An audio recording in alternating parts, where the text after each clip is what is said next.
മഷി പുരണ്ട ചൂണ്ടുവിരൽ നമ്മുടെ തിരഞ്ഞെടുപ്പിന്റെ മുഖമുദ്രയാണ്. ജനാധിപത്യ പ്രക്രിയയിൽ പങ്കെടുത്ത് സമ്മതിദാന അവകാശം വിനിയോഗിക്കുന്നതിന്റെ അഭിമാന ചിഹ്നം. സംസ്ഥാനത്തെ 20 മണ്ഡലങ്ങളിലുള്ള ലോക്സഭാ തെരഞ്ഞെടുപ്പിന് ഇനി 6 ദിവസങ്ങൾ മാത്രമാണ് ശേഷിക്കുന്നത്.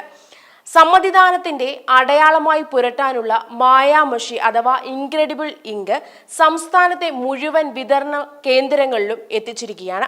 63,100 കുപ്പി മഷിയാണ് ലോക്സഭാ തെരഞ്ഞെടുപ്പിനായി സംസ്ഥാനത്ത് ഉപയോഗിക്കുന്നതെന്ന് മുഖ്യ തിരഞ്ഞെടുപ്പ് ഓഫീസർ സഞ്ജയ് കൗൾ പറഞ്ഞു.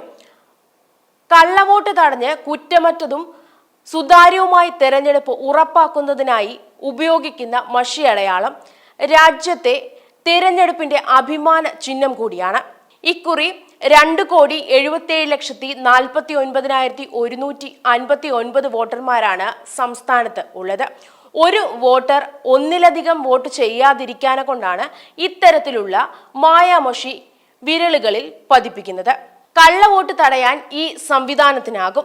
വിരലിൽ പുരട്ടിയാൽ വെറും 40 സെക്കൻഡ് കൊണ്ട് ഉണങ്ങുന്ന ഈ മഷി പോളിംഗ് ദിവസം കഴിയാതെ കയ്യിൽ നിന്ന് മായുകയില്ല.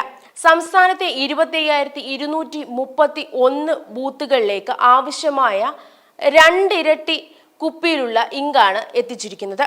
1,30,00,000 രൂപയാണ് ഇതിന്റെ ചിലവ് വരുന്നത്. സംസ്ഥാനത്തിന് ആവശ്യമായ മഷി തിരഞ്ഞെടുപ്പ് കമ്മീഷൻ കർണാടക സർക്കാരിന്റെ ഉടമസ്ഥതയിലുള്ള മൈസൂർ പെയിന്റ് ആൻഡ് വാഷിംഗ് കമ്പനിയിൽ നിന്നാണ് എത്തിച്ചത്. ഒരു കുപ്പിയിൽ 10 മില്ലി മഷിയാണ് ഉള്ളത്. ഇതുപയോഗിച്ച് 700ഓളം വോട്ടർമാരുടെ വിരലുകളിൽ മഷി പുരട്ടാൻ സാധിക്കും. വോട്ട് ചെയ്യാൻ വരുന്ന പൗരന്റെ ഇടത് കൈയിൽ ചൂണ്ടുവിരലിലാണ് ഈ മഷി പതിക്കുന്നത്. 2ാം പോളിംഗ് ഓഫീസറിന്റെ ഉത്തരവാദിത്തമാണ് ഈ മഷി പുരട്ടുന്നത്.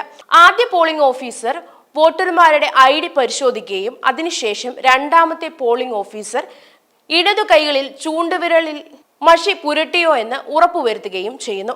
തുടർന്ന് ഇടതു കൈയിലെ ചൂണ്ടുവിരലിന്റെ അഗ്രത്തിൽ നിന്ന് ആദ്യ അസ്ഥി വരെ ബ്രഷ് ഉപയോഗിച്ച് മഷിയുടെ അടയാളം രേഖപ്പെടുത്തുന്നു. ഇന്ത്യയിൽ ഈ മഷി നിർമ്മിക്കാൻ അനുമതിയുള്ളത് മൈസൂർ പെയിന്റ് ആൻഡ് വാഷിംഗ് കമ്പനിക്ക് മാത്രമാണ്. 1962 ലോക്സഭാ തെരഞ്ഞെടുപ്പിലാണ് ആദ്യമായി മായാമഷി പുരട്ടുന്ന രീതി തുടങ്ങിയത്. അതിനുശേഷം നടന്ന എല്ലാ തിരഞ്ഞെടുപ്പുകളിലും ഈ മഷി വോട്ടർമാരുടെ വിരലുകളിൽ പുരട്ടിയിട്ടുണ്ട്. നാഷണൽ ഫിസിക്കൽ ലബോറട്ടറി ഓഫ് ഇന്ത്യയിൽ വികസിപ്പിച്ച ഒരു ഫോർമുലയാണ് ഈ സവിശേഷമായ വോട്ടിംഗ് മഷിയിൽ ഉപയോഗിക്കുന്നത്.